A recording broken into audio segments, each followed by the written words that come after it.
அனைவருக்கும் வணக்கம். 2ஆம் வகுப்பு பருவம் 1 சூழ்நிலையியல். பாடம் 1 நம்மை பற்றி. அதில் முதல்ல பார்க்கறது நம்ம என் குடும்பமும் நண்பர்களும். இங்கே கொடுத்துருக்கக்கூடிய படத்தை பாருங்கள். இது எந்த இடம்? கடல். அப்போ இங்கே இவங்க என்ன செஞ்சிட்ருக்காங்க? அவர் வலையை வீசிட்டு இருக்கார் இல்லையா? அவர் யார் அப்படின்னா மீனாவின் அப்பா, தந்தை. அப்போ மீனாவின் தந்தை அதிகாலையிலே என்ன வேலை செஞ்சு கொண்டிருக்கிறார்? மீன் பிடிக்கிறார் இல்லையா? அப்போ அவர் பிடிச்சிட்டு வர மீனாவோட அம்மா என்ன செய்வாங்க? வாங்க பார்க்கலாம். பாருங்க, இதுதான் மீனாவின் குடும்பம். மீனா என்ன சொல்றா? என் அப்பா அதிகாலையில் மீன் பிடிக்க செல்வார். அப்போனா நம்ம ஏற்கனவே கேட்ட கேள்விக்கு பதில் இங்கே கிடச்சிருச்சு தானே. மீனாவின் அப்பா அதிகாலையில் என்ன செய்து கொண்டிருப்பார் அப்படின்னா என்ன பண்ணுறாரா? அவர் மீன் பிடிக்க செல்வாராம். அடுத்து அவங்க அம்மா என்ன பண்ணுறாங்க அந்த மீனை வச்சு அப்படின்னு கேட்டோம் இல்லையா? என்ன கொடுத்துருக்காங்கன்னு பாருங்கள். என் அம்மா மீன் விற்பனை செய்வார் அப்படின்னு சொல்கிறா மீனா. அப்போ மீனா என்ன செய்வாளாம்? கடற்கரை மணலில் விளையாட எனக்கு பிடிக்கும் அப்படின்னு சொல்கிறா. அடுத்து அவங்க குடும்பத்தை பற்றி சொல்கிறா பாருங்களேன். நாங்கள் ஒன்றாக அமர்ந்து இரவு உணவை சாப்பிடுவோம் அப்படின்னு மீனா அவளுடைய குடும்பத்தை பற்றி சொல்லிட்டா. நீங்கள் உங்கள் குடும்பத்தை பற்றி சொல்லுங்கள். உங்கள் வீட்டில் யார் யார் என்ன செய்வாங்க?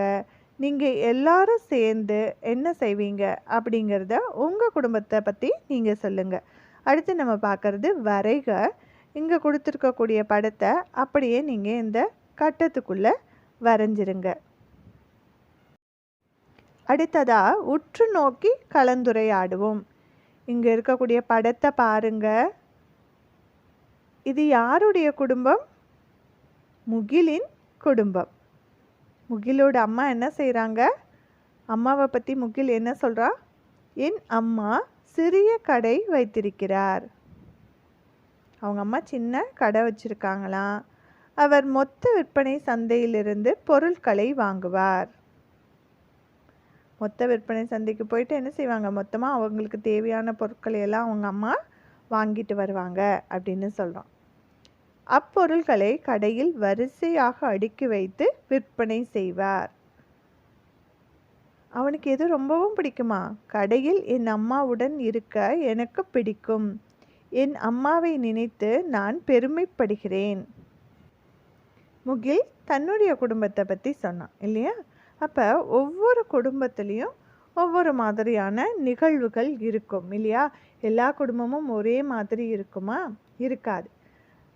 ஒவ்வொருத்தரும் ஒவ்வொரு மாதிரியான வேலைகளை செய்வாங்க இல்லையா? வீட்டில் இருக்கவங்க சில குடும்பங்களில் பொருட்களை விற்பனை செய்வாங்க, வாகனம் ஓட்டக்கூடியவங்க இருப்பாங்க, விவசாயம் செய்யக்கூடியவங்களாக இருப்பாங்க. சிலர் பொருட்களை பழுது பார்க்கக்கூடிய வேலையை செய்கிறவங்களாக இருப்பாங்க இல்லையா? அப்போ ஒவ்வொரு குடும்பத்திலையும் இருக்கக்கூடிய நபர்களுடைய பணிகள் வெவ்வேறு மாதிரியாக இருக்கும் இல்லையா? அப்போ நீங்களும் உங்கள் குடும்பத்தில் இருக்கவங்க என்ன மாதிரியான வேலைகள் செய்கிறாங்க அப்படின்னு சொல்லுங்கள். நம்ம யாருடைய குடும்பத்தை பற்றி பார்த்தோம்? முகிலோட குடும்பத்தை பற்றி பார்த்தோம் இல்லையா? இப்போ முகிலோட அம்மா என்ன கடை வச்சுருக்காங்கன்னு பார்த்தோம். சரிதான், அவங்க காய்கறி கடை வச்சுருக்காங்க. அடுத்து கடையை திறக்கிறதுக்கு முன்னால் முகிலோட அம்மா என்ன செய்கிறாங்க? வாங்கிட்டு வந்த பொருட்களையெல்லாம் என்ன செய்கிறாங்க? வரிசையாக அடுக்கி வச்சு விற்பனை செய்கிறாங்க. முகில் அவன் அம்மாவோட வேலையை பற்றி என்ன நினைக்கிறான்? என்ன நினைக்கிறதா சொன்னான்? நான் என் அம்மாவை நினச்சி ரொம்பவும் பெருமைப்படுகிறேன் அப்படின்னு சொன்னான் இல்லையா? அடுத்து உங்கள் பெற்றோரினுடைய வேலையை பற்றி நீங்கள் என்ன நினைக்கிறீங்க அப்படிங்கிறதையும் சொல்லுங்க. உங்களோட குடும்பத்தில் அன்றாடம் நிகழக்கூடிய செயல்கள் என்னென்ன அப்படின்னு சொல்லுங்க. இங்கே கொடுத்துருக்கக்கூடிய படத்தை அந்த கட்டத்துக்குள்ளே அழகாக வரைஞ்சிருங்க. அடுத்து நம்ம பார்க்கறது வயதில் மூத்தோருக்கு நீங்கள் எவ்வாறு உதவுவீர்கள் அப்படின்னு சொல்லுங்க. செய்து கற்போம். பாருங்க, கவி தன்னுடைய தாத்தாவுக்கும் பாட்டிக்கும் என்ன கொடுத்து உதவுவாள்? வரைந்து எழுதுக அப்படின்னு உங்களுக்கு அங்கே படமும் அதற்குரிய பெயரும் கொடுத்துருக்காங்க. முதல் படம் பாருங்க, என்ன இருக்கு? குடை. இரண்டாவது நாற்காலி. மூன்றாவது படம் என்ன இருக்கு? காய்கறிகள். அடுத்ததா தண்ணீர். இப்போ முதல் படத்தை பாருங்க. தாத்தா உட்கார்ந்துருக்காரு இல்லையா? கவி பக்கத்தில் வந்து பார்க்குறா. தாத்தா அப்படியே வேர்த்து ரொம்ப டயர்டாக வந்து நாற்காலியில் உட்காந்துருக்கார் இல்லையா? அப்போ என்ன நடந்திருக்கும்? அவர் எங்கேயோ வெயிலில் போயிட்டு வந்திருக்கார் இல்லையா? அப்போ வந்து உட்காந்துருக்கிறவருக்கு நம்ம என்ன கொடுக்கணும்? சரிதான், நீங்கள் சொன்னது. என்ன கொடுப்போம் நம்ம? தண்ணீர். அப்போ அந்த பாக்ஸ்குள்ளே தண்ணீர் படம் வரைஞ்சிட்டு இங்கே கீழே எழுதுங்க தண்ணீர் அப்படின்ட்டு. அடுத்து பக்கத்து படத்தை பாருங்க. பாட்டி தடி ஊனிட்டு நடந்து வராங்க. கவி வர்றா. அப்போ இந்த இடத்துல பாட்டிக்கு கவி என்ன கொடுப்பா? என்ன கொடுக்கணும்? சரிதான், அவங்க உட்கார்றதுக்கு முதல்ல என்ன போடணும்?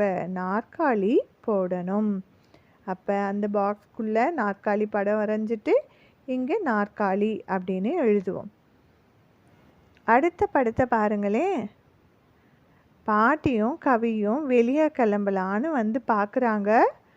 வெளியில் என்ன பெஞ்சிட்ருக்கு? மழை பெஞ்சிட்ருக்கு இல்லையா?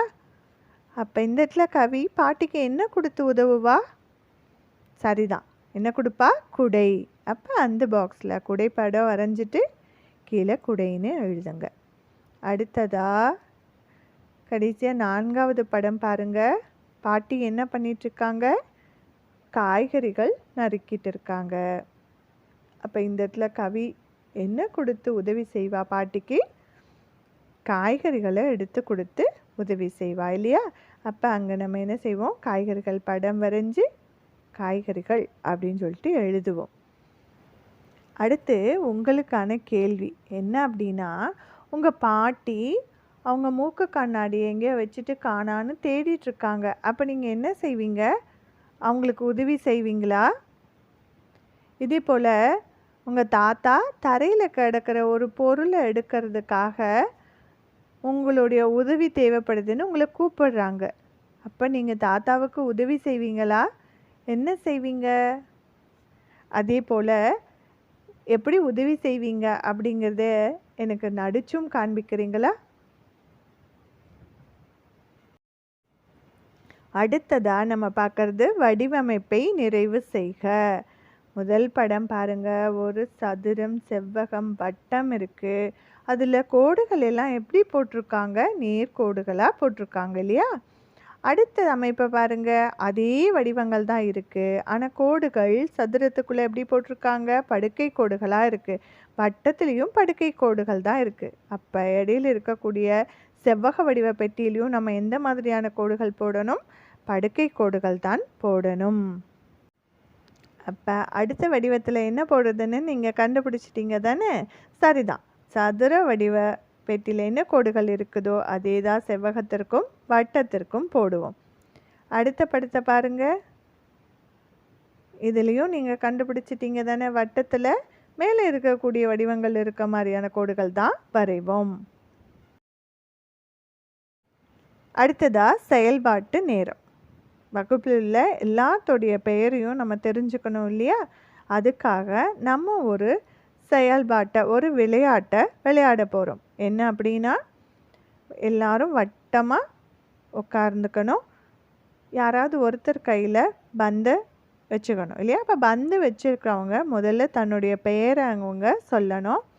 சொல்லிவிட்டு அந்த பந்தை பக்கத்தில் இருக்கக்கூடிய குழந்தைகிட்ட, ஃப்ரெண்டுக்கிட்ட கொடுக்கணும். அவங்க என்ன செய்யணும்? உங்கள் பேரையும் சொல்லிவிட்டு அவங்க பேரையும் சேர்த்து சொல்லணும். சொல்லிவிட்டு அடுத்து பக்கத்தில் இருக்க மாணவர்கிட்டவோ அல்லது மாணவிக்கிட்டேயோ கொடுத்துடணும். அவங்க என்ன செய்யணும்? முதல்ல சொன்னவங்க பேர், ரெண்டாவது சொன்னவங்க பேரையும் சொல்லிவிட்டு அவங்களோட பேரை சொல்லணும். இப்படியே வட்டத்தில் இருக்க எல்லாரும் பேரை சொல்லிட்டு வரணும். இங்கே நம்ம என்ன பார்க்குறோம் அப்படின்னா, பள்ளியில் நம்ம நண்பர்களுடன் சேர்ந்து சில செயல்பாடுகளை சேர்ந்து தான் செய்வோம் இல்லையா? அப்போ எந்த மாதிரியான செயல்பாடுகளை எல்லாம் சேர்ந்து செய்வோம் அப்படின்னு பார்த்தோம்னா, நம்ம என்ன செய்வோம்? சேர்ந்து படிப்போம். அப்புறம் ஒருவருக்கொருவர் உதவி செஞ்சுக்குவோம். பொருட்களை பகிர்ந்து கொள்வோம் இல்லையா? இல்லாதவங்களுக்கு கொடுப்போம். எல்லாரும் சேர்ந்து சாப்பிடுவோம். அதே போல் எல்லாரும் சேர்ந்து விளையாடுவோம்.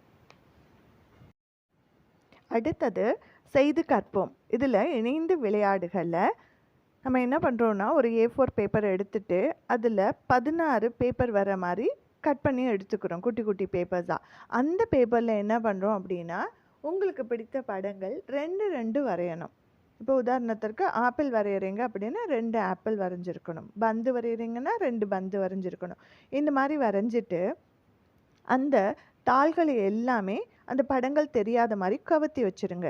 இப்போ அந்த படங்கள் பார்த்திங்கன்னா வெவ்வேறு பக்கம் இருக்க மாதிரி தான் நீங்கள் அந்த தாள்களை கவுத்தி வச்சுருக்கணும். இப்போ நீங்கள் ஏதாவது 2 பேப்பரை எடுத்து திருப்பி பார்க்கும்போது ஒரே மாதிரியான படங்கள் வந்திருந்தது அப்படின்னா அதை எடுத்துக்கோங்க, எடுத்து வெளியில் வச்சுருங்க. இல்லை அப்படின்னா அதை அப்படியே கவுத்தி வச்சுட்டு மறுபடியும் நீங்கள் உங்கள் விளையாட்டை தொடர்ந்து விளையாடுங்க. இந்த விளையாட்டு உங்களுக்கு பிடிச்சிருக்குதா? அடுத்து உங்களுடைய நண்பர்களின் பெயர்களை எழுதிட்டு அவங்களுக்கு பிடித்த பழம், காய்கறி, வண்ணம், விளையாட்டு அதையெல்லாம் நீங்கள் எழுதுங்க. அடுத்ததாக நம்ம என்ன செய்ய போகிறோம்? காகிதப்பூ செஞ்சு நம்ம ஃப்ரெண்ட்ஸுக்கு, நண்பர்களுக்கு கொடுக்க போகிறோம்.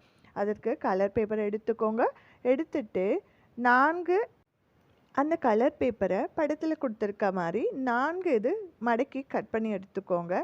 அதை ஒன்று மேலே ஒன்று வச்சு என்ன பண்ணுங்கள், இப்போ நீங்கள் நடுப்பகுதியை மட்டும் எல்லாம் ஜாயின் ஆகிற அந்த நடு இடத்த மட்டும் கம் வச்சு ஒட்டிக்கோங்க. இப்போ மீதி அந்த கார்னர்ஸில் எல்லாமே கொஞ்சம் கொஞ்சம் கம் வச்சுட்டு ஒவ்வொன்றையும் மடக்கி ஒட்டுங்க. இப்போ நமக்கு என்ன கிடச்சிரும்? பூ கிடச்சிரும். அதுக்கு கீழே ஒரு க்ரீன் கலர் பேப்பர் எடுத்துட்டு அதில் ஒரு இலை வரைஞ்சிட்டு அவங்க படத்தில் காமிச்சிருக்க மாதிரி ஒட்டுங்க. இப்போ நமக்கு அழகான பூ கிடச்சிரும். இதை நம்ம நண்பர்களுக்கு கொடுத்து மகிழலாம்.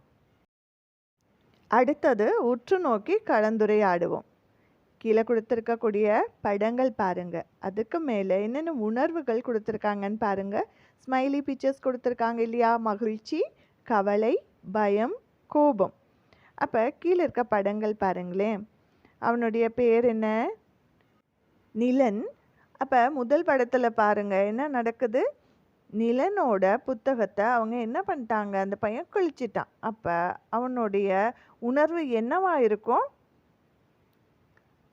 அடுத்த படத்தை பாருங்க. எல்லாரும் சேர்ந்து வந்து விளையாடிட்டு இருக்காங்க. அப்போ நிலனோட உணர்வு எந்த மாதிரி இருக்கும்? அதே போல் 3வது படத்தையும் பாருங்க. அவங்க 3 பேரும் சேர்ந்து புத்தகத்தை படித்து மகிழ்கிறார்கள் இல்லையா? அந்த இடத்துல அவனுடைய உணர்வு எப்படி இருக்கும்? அங்கே வரையுங்க. 4வது படத்தை பாருங்களேன். நிலனை என்ன செய்கிறாங்க? அந்த பையன் என்ன பண்ணுறான்? அடிக்கிறான் இல்லையா? அப்போ அவனுக்கு அந்த உணர்வு எப்படி இருக்கும்? அப்போ என்ன பண்ணலான்னு தோணும்? அடுத்த படம் பார்த்திங்கன்னா என்ன பண்ணுறான்? அவனை நிலனை பிடிச்சி இழுக்கிறான். அப்போ அவனுடைய உணர்வு எப்படி இருக்கும்? அடுத்த படத்தில் பாருங்கள். அவன் என்ன பண்ணிட்டான்? கீழே விழுந்துட்டான். அந்த இடத்துல அவனுடைய உணர்வு என்னவா இருக்கும் அப்படின்னு சொல்லுங்க. அடுத்த படத்தில் அவனை பிடிச்சி என்ன பண்ணுறான்? தள்ளி விடுறான் ஒருத்தன். அப்போ நிலனோட உணர்வு எப்படி இருக்கும்?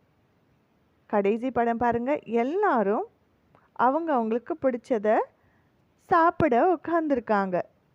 அப்போ நிலனோட உணர்வு எப்படி இருக்கும்? அது எல்லாமே அங்கே ஸ்மைலி படங்களில் வரைங்க. அடுத்ததாக நம்ம பார்க்கறது செய்து கற்போம். யார் எங்கே அமர்ந்துள்ளனர்? படங்களை பாருங்கள். பெயர் கொடுத்துருக்காங்க. அப்போ யார் எங்கே அமர்ந்திருக்காங்க அப்படின்னு நம்ம கண்டுபிடிப்போம்.